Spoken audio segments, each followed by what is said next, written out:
नमस्कार दोस्तों। दरअसल ये कहानी खुद जिसके साथ घटी थी उसकी छोटी बहन ने मेरे को बताई है। आपको मैं कहानी शुरू करता हूँ। चैनल पर नए हो, चैनल को सब्सक्राइब कर लेना। दरअसल एक लड़की होती है सीमा, जो अपने स्कूल में बहुत ही अच्छी पढ़ाई करती है। दरअसल ये वो टाइम था, अब इनके एक फाइनल एग्ज़ाम स्टार्ट होने वाले थे। आज इनको स्कूल जाना था बस, और आज के बाद ये स्कूल की एग्ज़ाम के लिए प्रिपरेशन के लिए घर पर ही पढ़ाई करेंगे। सभी बच्चे काफ़ी खुश थे कि अब घर में की छुट्टी आने वाली है एग्ज़ाम ख़त्म होते ही, और एग्ज़ाम के लिए भी हम घर पे रहकर पढ़ाई करेंगे। अच्छी-अच्छी अलग-अलग बातें होती थी। ये आज अपने स्कूल गई अपनी साइकिल लेकर, और स्कूल से इनको होमवर्क मिला और एग्ज़ाम की प्रिपरेशन के लिए इनको बधाई मिली, और एग्ज़ाम के लिए हार्ड वर्क करने के लिए सभी ने इनको समझाया। ठीक है, अब ये अपने स्कूल से साइकिल लेकर अपने घर की तरफ निकलती है। ये घटना मुंबई के शहर की है। तो ये जब ये सुनसान रास्ते पर थी, बीच में सुनसान रास्ता पड़ता था घर के और स्कूल के, तो चलते चलते इसकी साइकिल की चेन उतर गई। इसने साइकिल का स्टैंड लगाया और चेन चढ़ाने लगी। जब ये चेन चढ़ा रही थी तभी अचानक इसकी उंगली चेन के अंदर आ गई, और उस समय खून बहने लगा उंगली से, और वो खून रोड पर गिरने लगा।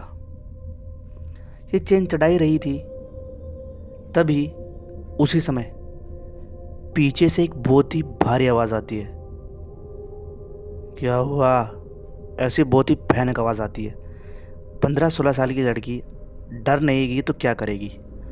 वो एकदम से डर कर बोली कि कौन है? पीछे मुड़कर देखा तो एक ऊपर उसने कुछ नहीं पहन रखा था, नीचे लुंगी पहन रखी थी। उसकी दाढ़ी सेट नहीं थी और उसकी बड़ी बड़ी दाढ़ी आ रही थी। आंखें इतनी लाल थी जैसे वो कई रातों से सोया नहीं है। उसकी ये वेशभूषा देखकर सीमा वहाँ से तुरंत भागती है, और भागते भागते अपने घर पहुँच जाती है, और पूरी घटना अपनी माँ को बताती है। उसकी माँ कहती है, था तो आदमी ना बेटा, चिंता मत कर, सब ठीक हो जाएगा। उस दिन सीमा ने खाना भी नहीं खाया और जाकर अपने रूम में सो गई। शाम के 6 बज गए। उसकी माँ उसको जगाने गई तो सीमा सो रही थी, और जब उसकी माँ ने उसको जगाया तो सीमा को इतना भयानक बुखार था जिसकी कोई सीमा नहीं थी। तुरंत उसके पापा को फ़ोन किया। उसके पापा घर पर आए। उन्होंने कहा हम इसको डॉक्टर के लेकर चलते हैं, परंतु उसकी उठने की भी क्षमता नहीं थी। डॉक्टर को घर में बुलाया। डॉक्टर ने उसका ट्रीटमेंट किया। उन्होंने कहा कि इनको बुखार सर पर चढ़ चुका है, और अगर टाइम टाइम पर इनका इलाज नहीं हुआ तो कुछ भी हो सकता है, जान भी जा सकती है। उसकी माँ बहुत परेशान हो गई। उन्होंने ट्रीटमेंट किया और अच्छे से बातें बिताने लगी। 2 दिन हुए। उसकी अजीब तरीके से उसका माइंड ख़राब होने लगा। वो कहती है अपनी माँ से कि माँ, मेरे को अगर मैं रात में पानी पीने जाती हूँ तो मेरे को एक बच्चा अपनी रसोई के अंदर घूमता हुआ दिखाई देता है। वॉशरूम के लिए जाती हूँ तो वहाँ पर एक औरत खड़ी हुई दिखाई देती है। घर के बाहर निकलती हूँ तो एक बूढ़ा सा अंकल मेरे को देखकर हंसता है। माँ को लगा कि इसको बुखार सर पर चढ़ा था ना, इसलिए ये ऐसी बातें करती है, परंतु वो वास्तव में रियल कर रही थी। उसको सच में दिख रहा था। एक दिन की बात है, सीमा, छोटी बहन शीतल और उसकी माँ तीनों अपने घर के बरामदे में बैठकर सब्जी छिल रहे थे। तभी सीमा कहती है कि मैं अंदर से आती हूँ, मैं रूम के अंदर जाकर आती हूँ। सीमा रूम के अंदर जाती है, और 2 घंटे हो गए, 2.5 घंटे हो गए, सीमा रूम से बाहर नहीं निकलती। उसकी माँ सोचती है यार इतना टाइम, शायद सो गई होगी, देख कर आती हूँ। और सो गई तो भी शाम हो गई, अब तो उठना पड़ेगा ना, उसको खाना वाना खिलाऊंगी। तो वो अंदर जाती है तो वो देखती है उसकी आंखें फटी की फटी रह जाती है। सीमा बैठी हुई होती है और एक चाकू से अपना हाथ काट रही होती है, और उस खून से उसको खून को पी रही होती है। उसका पूरा चेहरा खून से बंधा हुआ था। यह आवाज़ सुनकर उसकी माँ बहुत ज़ोर से चिल्लाई। अब शीतल 12-11 साल की लड़की थी। वो अंदर जाने की अंदर जाने से पहले 10 बार डरी, मतलब कि दीदी ने फिर कुछ कर दिया है। वो तुरंत अपनी आंटी के घर गई जो पास में रहती है, और उन्होंने अपने पापा को फ़ोन करने के लिए कहा। उन्होंने फ़ोन किया, उसके पापा भी घर पर आए और आसपास के मोहल्ले वाले भी इकट्ठे हो गए। इकट्ठे होने के बाद उसके पापा ने तुरंत सीमा को उठाया और हॉस्पिटल ले जाने की सोची। उस समय उन्होंने कार में बिठाया और कार चलाने की कोशिश करी, कार चली नहीं। फिर दूसरा एक वहाँ का जो पड़ोसी था उसने कहा कि आप भैया आप मेरी गाड़ी के अंदर बिठाइए, हम इसके अंदर लेकर चलते हैं। वो गाड़ी भी नहीं चली। ऑन द स्पॉट 4 गाड़ी बदली, परंतु एक भी गाड़ी स्टार्ट नहीं हुई। दिक्कत वाली बात ये थी। तभी एक गांव का समझदार आदमी था जो अभी नया नया उस कॉलोनी के अंदर आया था। वो समझ चुका था कि इसको डॉक्टर की कोई बीमारी नहीं है, ये किसी न किसी नेगेटिव एनर्जी के रूप में कोई अंदर है इसके। उसने एक तांत्रिक बाबा को फ़ोन किया, उसके जान पहचान का था वहाँ पे।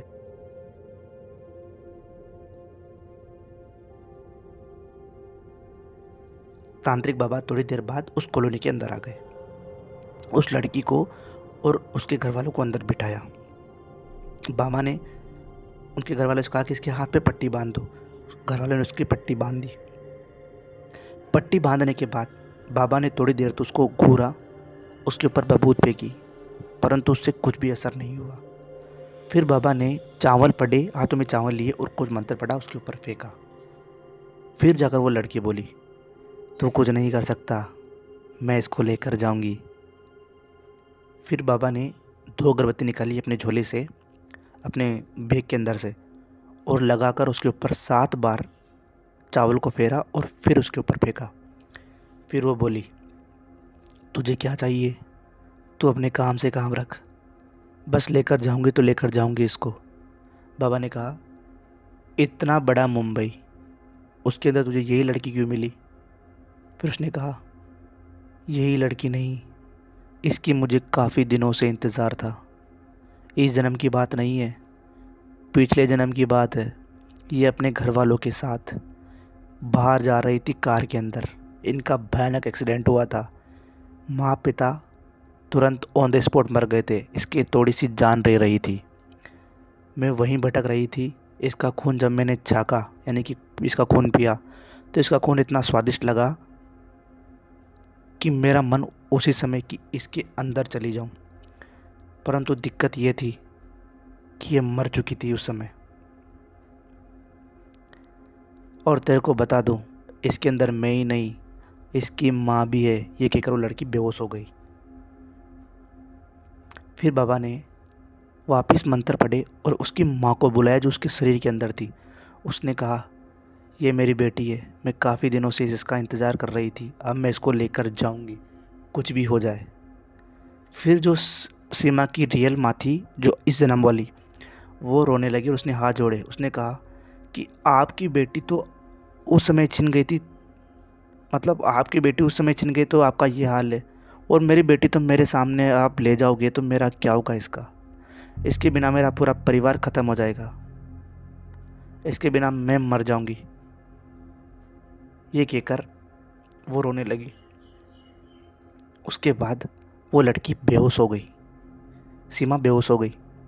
शायद सीमा की जो पहले वाली माँ थी वो समझ गई थी कि माँ का दर्द क्या होता है, इसलिए इस माँ से इसकी बेटे को अलग नहीं करना चाहती थी।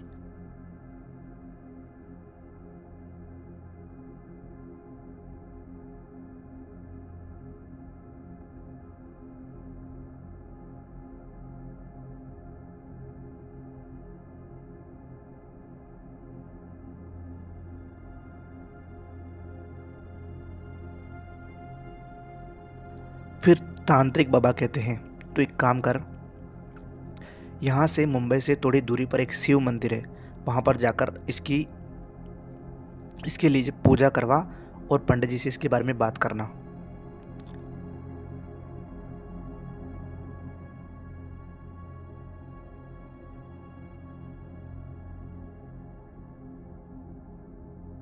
फिर सीमा के पापा उसको तुरंत वहाँ से शिव मंदिर ले जाते हैं। मंदिर ले जाने के बाद पंडित जी से बात करते हैं। शिव के अंदर जो शिव जी के ऊपर दूध चढ़ाया जाता है उसका इसके ऊपर छिड़काव किया जाता है। इसके हाथ में लच्छा बांधा जाता है और कहता है कि इसको 2 दिन यहाँ पर रखना, और 2 दिन वहीं पर रखते हैं। उसके बाद सीमा ठीक हो गई थी अच्छी तरीके से। उसके बाद ऐसी कोई घटना नहीं हुई। ये बात करीब 5 साल की हो गई है, और जब भी सीमा इस बारे में सोचती है तो वो डर कर कांपने लगती है। ये कहानी खुद सीमा की बहन शीतल ने मेरे को बताई है। दोस्तों, कहानी अच्छी लगी हो तो वीडियो को लाइक कर दे, चैनल को सब्सक्राइब कर दे। मिलता हूँ आपसे अगली कहानी में, तब तक के लिए बाय बाय।